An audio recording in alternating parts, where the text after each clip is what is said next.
Tiger Boy แดนมีวีกินฮอดตลอดเวลาถึงว่าเจ้าบอกเคยทักมาแต่ก็ยังกินฮอดอยู่ทุกวัน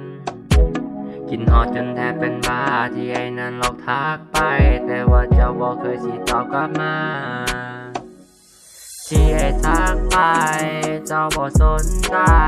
เจ้านั้นเลื่อนกายไปต่อโพนใหม่ไอ้ก็พอเข้าใจไอ้บ่ไล่หล่อเราคือกับคนใหม่คนของเจ้าของรักที่ให้เจ้าไปไอ้ให้เบิดหัวใจเจ้าบ่เคยใส่ใจ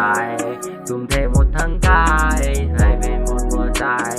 แต่ที่ได้กลับมาคือความหังที่ว่างเปล่าเย่เย่ความรักที่ว่างเปล่าความรักที่ว่างเปล่ากินฮอดตลอดเวลาถึงว่าเจ้าบอกเคยทักมาแต่ก็ยังกินฮอดอยู่ทุกวันกินฮอดจนแทบเป็นบ้าที่ไอ้นั้นหลอกทักไปแต่ว่าเจ้าบอกเคยสิตอบกลับมาที่ไอ้เดินจากไปเพื่ออยากให้เธอสนใจแต่เจ้าบ่มีเยื่อใยเจ้าบ่เคยคิดสนใจแต่ถ้าเจ้าจะไปไอ้สิบ่ดึงเจ้า